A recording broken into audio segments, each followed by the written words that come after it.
Hello बच्चा party, कैसे हो आप सभी। उम्मीद करती हूँ आप सभी बहुत अच्छे होंगे। और आज तो दिल्ली में बहुत तेज बारिश भी हुई है। आज का मौसम तो और भी सुहाना है स्टडी के लिए।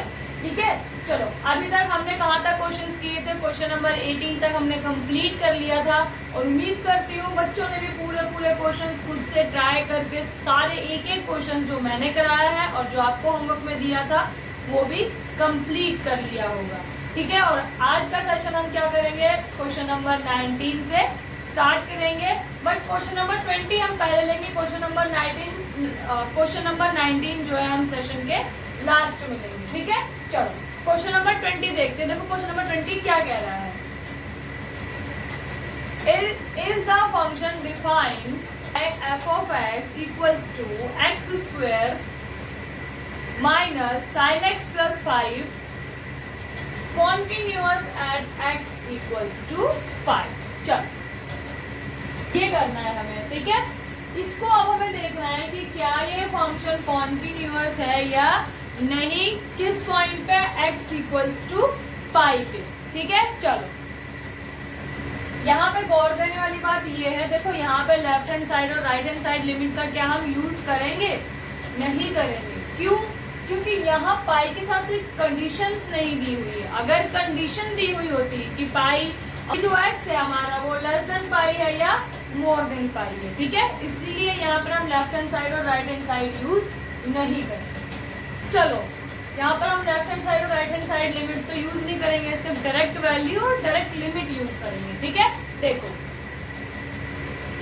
f of x अगर हम पाई का लेते हैं डायरेक्ट वैल्यू डालेंगे तो देखो क्या आता है, pi square minus sine pi plus pi. Sine pi की वैल्यू क्या होती है, अगर आप अपने टेबल में देखोगे तो साइन पाई होता है हमारा 0। पाई स्क्वायर माइनस 0 प्लस 5 कितना आएगा, पाई स्क्वायर प्लस 5। ये तो आएगा डायरेक्ट वैल्यू डालने पर। अब हम लेके चलेंगे direct limit. Limit x tends to pi. देखो क्यों लिया हमने ये माइनस और positive left hand side right hand side क्यों नहीं लिया, वो मैंने आपको स्टार्टिंग में ही बता दिया था। ठीक है, यहाँ पे फंक्शन भी हमारे पास सिर्फ एक है। लिमिट x टेंड्स टू पाई कितना आएगा फंक्शन हमारा f of pi, that is function हमारा क्या आएगा, x square minus sine x plus 5 कितना आ जाएगा, ये पाई का square minus sine pi plus 5। Again pi square minus 0 plus 5 कितना आएगा, पाई स्क्वायर प्लस 5। क्या हमारा f of x equals to limit x tends to pi है? Yes, therefore function f of x is continuous at x equals to. ठीक है, question number 20 बस इतना ही था। इजी होगा आपके लिए, मुझे लगता है आपको इजी गया होगा। ठीक है, अब हम क्वेश्चन नंबर 21 देखते हैं।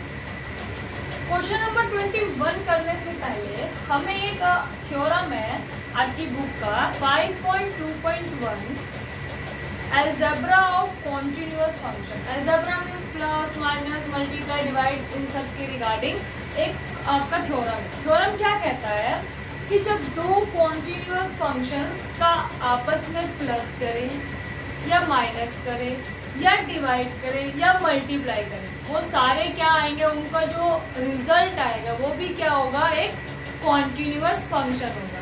इसमें अगर आप देखोगे तो f और g आपको दो फंक्शंस अज्यूम करने के लिए बोला है। ये दो फंक्शंस है f और g। अगर आप f और g का प्लस करते हो, मान लो रिजल्ट x की वैल्यू क्या आती है हमारी c, तो वो फंक्शन जो हमारा c है वो भी क्या होगा, एक कॉन्टिन्यूअस होगा। f और g दो फंक्शंस है। अब इन फंक्शंस की आपस में अलजेब्रिक ऑपरेशंस करते हो, लाइक f और g को प्लस करते हो, कोई भी x की वैल्यू c मान लो, कोई भी रियल नंबर्स, तो जो c पर हमारा f और g है वो क्या होंगे, प्लस। जैसे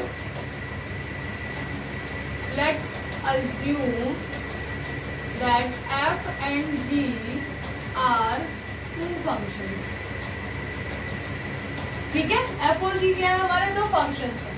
अब अगर इनका कोई भी लाइक f प्लस जी करते हो एट x इक्वल्स टू सी, तो ये फंक्शंस क्या है हमारा, इसका जो रिजल्ट आएगा, जो f प्लस जी का रिजल्ट आएगा वो भी क्या होगा, ये भी कॉन्टिन्यूअस है और ये भी कॉन्टिन्यूअस फंक्शन है। तो मतलब f प्लस जी करते हो c पर, कोई पॉइंट c पर, तो क्या आएगा, जो हमारा रिजल्ट आएगा वो भी कॉन्टिन्यूअस होगा। As it is f minus g करते हो तो जो वैल्यू आएगी हमारी वो भी क्या होगी, कॉन्टिन्यूअस होगी। तो कहने का मतलब ये है किसी भी दो कॉन्टिन्यूअस फंक्शंस का अलजेब्रिक ऑपरेशन अगर आप करते हो तो जो रिजल्ट आएगा वो भी क्या होगा, हमारा एक कॉन्टिन्यूअस फंक्शन होगा। ठीक है, यही थ्योरम आपको आगे यूज होने वाली है। उम्मीद करती हूँ आपको ये थ्योरम समझ में आई होगी। आपका जो बुक में है उस थ्योरम का रेफरेंस आप अगर एग्जाम्स में दोगे तो अच्छा एक इम्प्रेशन जाएगा आपके टीचर्स में, तो आप उसको याद कर लेना 5.2.1। ठीक है, और अगर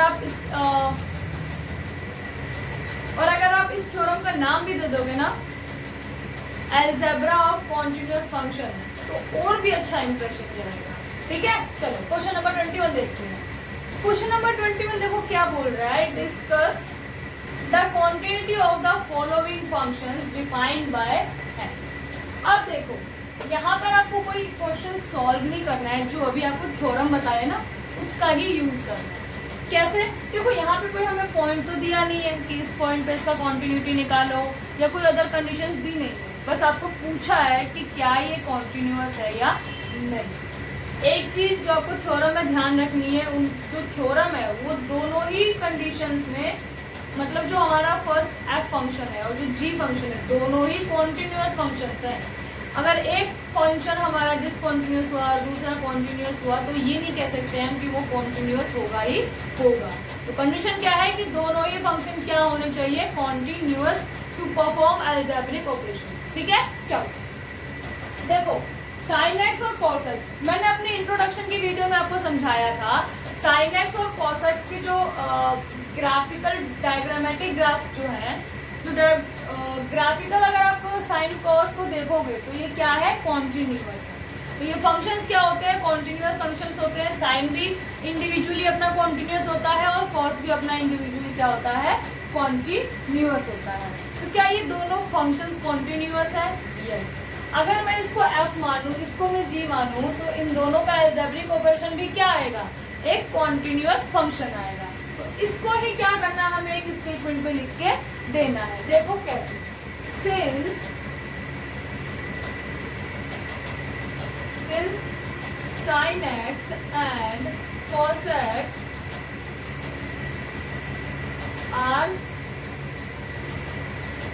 continuous functions and by using theorem 5.2.1 algebra of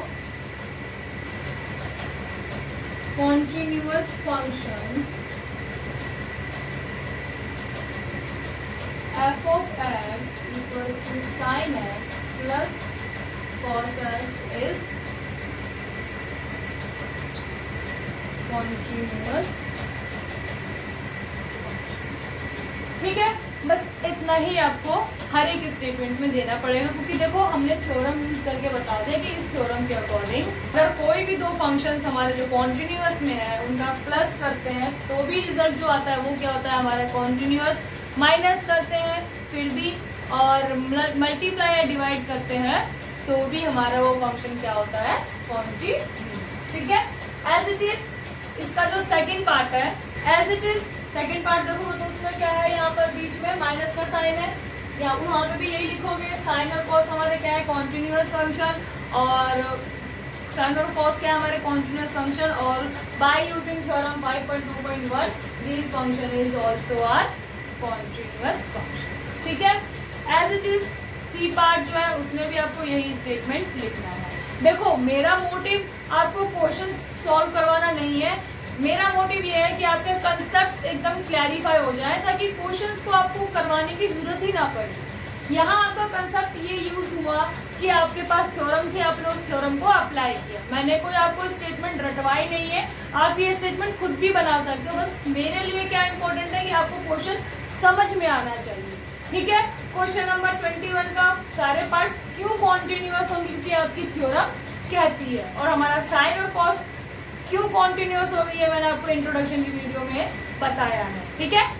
question number 22 जो है ना, ये भी स्टेटमेंट वाइज है। इस क्वेश्चन को आप खुद कर लेंगे, इंट्रोडक्शन के बेस पर है ये, ठीक है। इसमें सिर्फ स्टेटमेंट लिखना है कि कॉस आपका एक कॉन्टिन्यूअस फंक्शन है, कॉसेक एंड कोसेक एंड सेक क्या है, वो दोनों आपके डिसकॉन्टिन्यूअस फंक्शंस, ठीक है। चलो नंबर 23 इंपॉर्टेंट क्वेश्चन है, मार्क कर लो। एग्जाम्स में ऐसे क्वेश्चंस पूछे जाते हैं। अभी जो हम कर रहे हैं दैट इज ट्रिग्नोमेट्री फंक्शंस, हम उनकी कॉन्टिन्यूटी देख रहे हैं। मेथड कोई चेंज नहीं है, हर किसी के केस में आपको वही 3 कंडीशंस क्या करनी है, अप्लाई करके देखनी है। Left hand side limit, right hand side limit and direct value, ठीक है। ट्रिग्नोमेट्री देखते ही घबराना नहीं है, डरना नहीं है कि कैसे होगा। पॉलिनोमियल्स आता है मुझे, बिल्कुल नहीं। जैसे आप पॉलिनोमियल्स में करते हो एज इट इज आपको ट्रिग्नोमेट्री में करना है। बस चीज क्या आपको ध्यान रखनी है कि ट्रिग्नोमेट्री की जो टेबल है ना, उस टेबल को आपको अच्छे से ध्यान रखना है, पढ़ना है, याद करना है। 36 बार आप यूज करोगे वो टेबल आपको खुद याद हो जाएगी, ठीक है।